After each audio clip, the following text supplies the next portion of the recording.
Hi, my self Rishikesh राज। तो आज का ये वीडियो काफ़ी इंटरेस्टिंग होने वाला है क्योंकि इस वीडियो में मैं शुरुआत करने जा रहा हूँ इस चैनल पर आने वाले एक सीरीज़ का जिसका नाम है CBL। तो ये एक लॉन्ग लास्टिंग सीरीज़ होने वाला है। इसका हम लोग ऐसा नाम क्यों दिए हैं ये पहले जान लेते हैं। तो CBL stands for case studies, biographies and life lessons. तो आज केस स्टडी तो नहीं लेकिन बायोग्राफीज़ और लाइफ लेसन्स आए हैं, दोनों साथ में कंबाइंड है क्योंकि एक पर्टिकुलर इंसान की बायोग्राफी से हम कुछ लाइफ लेसन्स लेने वाले हैं। तो आज यानी कि कल, शायद कुछ लोग कल ये वीडियो देखेंगे। ये वीडियो मैं रिलीज़ कर रहा हूँ 30 अक्टूबर को और सरदार वल्लभ भाई पटेल जी का जन्मदिन 31 अक्टूबर को है। तो जो लोग 31 को ये वीडियो देख रहे हैं उनके लिए आज, जो 30 को ये देख रहे हैं उनके लिए कल सरदार वल्लभ भाई पटेल का जन्मदिन है। तो सरदार वल्लभ भाई पटेल के लाइफ से हमें बहुत कुछ सीखने को मिल सकता है और उनमें से कुछ 5 पॉइंट्स, कुछ छोटी सी पॉइंट्स मैं उनके जीवन से लेकर आया हूँ आपके सामने। तो इंट्रो के बाद इस वीडियो का शुरुआत करते हैं।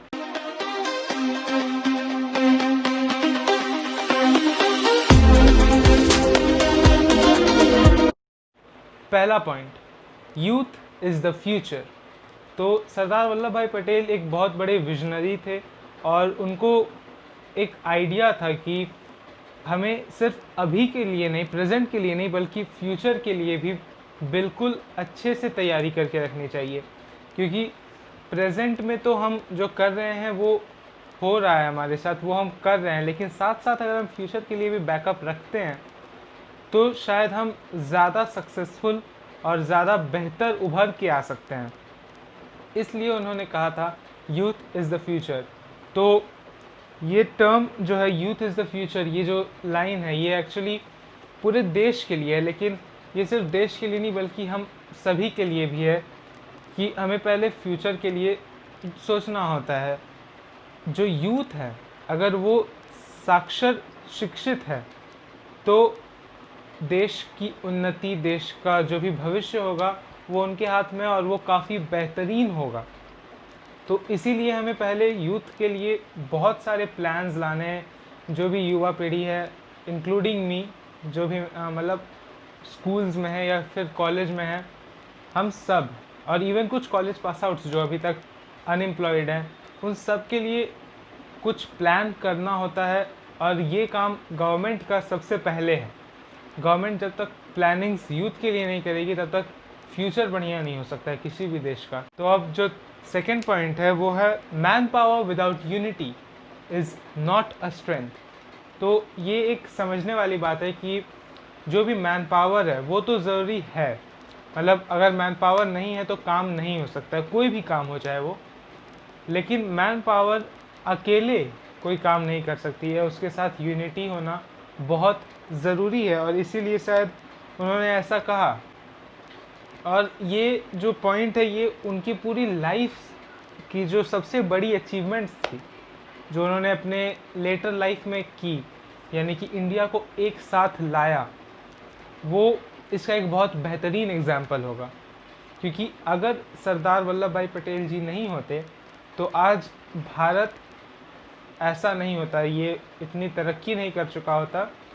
उन्होंने कश्मीर से हैदराबाद, मैसूर, बंगाल, या जो भी प्रोविंसेस थे वो हर दिन आज़ादी के बाद से, जब से भारत पाकिस्तान का बंटवारा हुआ उसके बाद से, वो हर पल हर दिन किसी ना किसी प्रोविंस के राजा महाराजा के पास रहते थे और उनसे हमेशा दरख्वास्त करते रहते थे कि प्लीज़ भारत के साथ आइए। क्योंकि उन्हें पता था कि अगर भारत के साथ अगर ये इतने सारे छोटे छोटे टुकड़े रहेंगे तो वो भारत का तो नुकसान करेंगे ही, साथ में वो अपना भी नुकसान करेंगे। क्योंकि उसके हिसाब से फिर भारत पे लगातार अटैक्स होते ही रहते और साइज़ धीरे धीरे इंडिया का छोटा ही होते जाता और फिर इतने सारे दुश्मन एक छोटे से इलाके में आ जाते हैं। मतलब मैसूर है, फिर कश्मीर है, ये सब छोटे छोटे दुश्मन सब एक दूसरे के खिलाफ ही रह जाते। और आज जो भारत चांद पर जाने की सोच रहा है वो भारत शायद गरीब होता और जो लोग पाकिस्तान को स्लेजिंग करते हैं वो शायद इंडिया का वो हालात नहीं होता। इंडिया में आज इंटरनेट नहीं हो पाता। इंडिया में बहुत कुछ ऐसे चीज़ हैं जो कि अगर भारत देश अलग होता तो कभी नहीं आ पाता। Third, age does not define. तो इसका भी एग्जांपल उनकी लाइफ से एक लिया जा सकता है कि आमतौर पर लोग जो मैट्रिकुलेशन करते हैं यानी कि 10th का एग्ज़ाम देते हैं वो 15, 16, 17 कुछ इसी एज ग्रुप में देते हैं। 15 से 16 अधिकतर लोग देते हैं। लेकिन सरदार वल्लभ भाई पटेल जी ने ये एग्ज़ाम 22 साल में दिया था। मतलब जिस उम्र में लोग कॉलेज भी पास कर चुके होते हैं उस उम्र में वो सिर्फ मैट्रिक का एग्ज़ाम दे रहे थे। और ऐसा बात नहीं था कि उसके बाद वो उनकी जो क्षमता थी, उनकी जो कुशलता थी वो हमारे सामने नहीं आई। वो कितने कुशल थे वो आज पूरा भारत जानता है, पूरा ब्रह्मांड जानता है। और दुनिया का सबसे बड़ा स्टैचू उनके लिए बनाया गया है, द स्टैचू ऑफ यूनिटी। तो ऐसा बात नहीं है कि एक पर्टिकुलर एज में ही एक काम होना ज़रूरी है।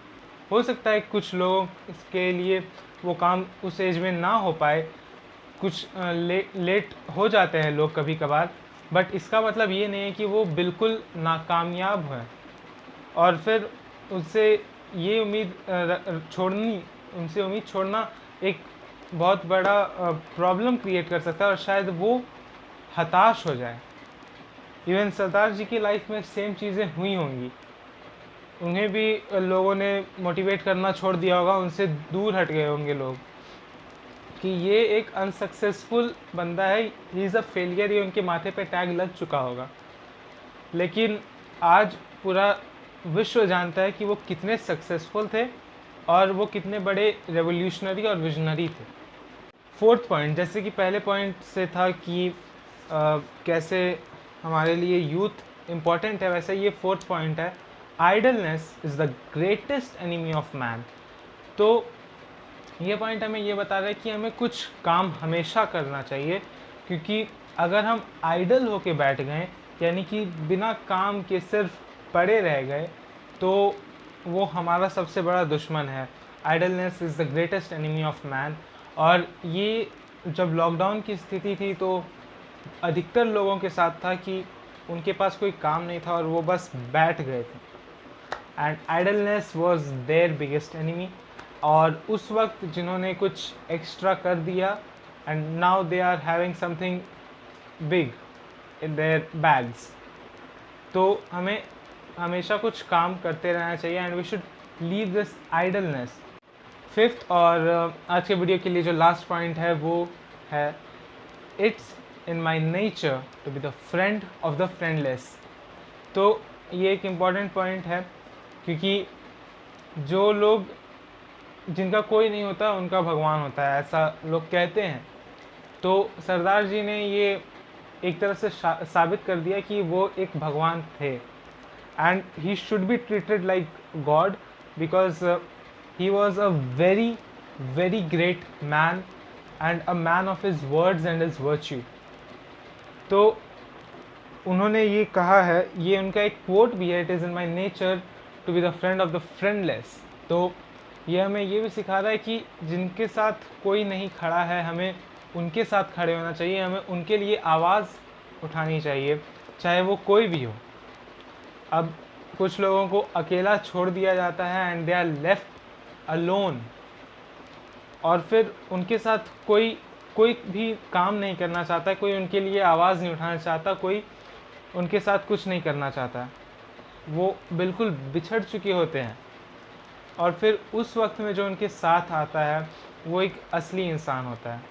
ये जो फिफ्थ पॉइंट है इससे रिलेटेड भी एक रियल लाइफ एग्जांपल, एक लेटेस्ट एग्जांपल मैं देना चाहूँगा कि जब कोरोना वायरस इंडिया में आया और जिन लोगों को इनिशियल स्टेजेस में या फिर अभी भी कोविड-19 के इन्फेक्शंस हो रहे हैं, जो उससे इन्फेक्ट हो रहे हैं, जो भी लोग, उनको किस तरह से अलग कर दिया जा रहा है, वो फ्रेंडलेस हो जा रहे हैं, वो लोनली कर दिए जा रहे हैं। हाँ, जब तक उनका इलाज नहीं हो रहा है तब तक कोई बात नहीं, तब तक तो हमें सोशल डिस्टेंसिंग उनसे या हर किसी से रखनी चाहिए। लेकिन जब वो ठीक हो चुके हैं तो उनके घर के बाहर से पास होना, उनको अपने घर के अंदर, मतलब जिसे हुआ है अगर उसकी पूरी फैमिली में नहीं हुआ तो जिसको नहीं हुआ है उससे भी लोग कोसों दूर रहते हैं महीनों बाद। ऐसे केसेस आपको जिनको मार्च में या फरवरी में भी हो गया था कोरोना वायरस, अभी भी उनकी फैमिली के साथ या उनके साथ सेम बर्ताव किया जा रहा है, जो कि बिल्कुल सही नहीं है। और हमें बीमार नहीं लड़ना है, हमें बीमारी से लड़ना है। तो that was all for today guys, hope you like this video. ये पहला CBL का वीडियो था, तो जल्द ही और वीडियोज़ आएंगे कुछ इंपॉर्टेंट लोगों के ऊपर, कुछ इंपॉर्टेंट केस स्टडीज़ के ऊपर। तो तब तक के लिए चैनल को सब्सक्राइब कर दो, वीडियो को लाइक कर दो, कमेंट मार दो। Till the next video, bye bye.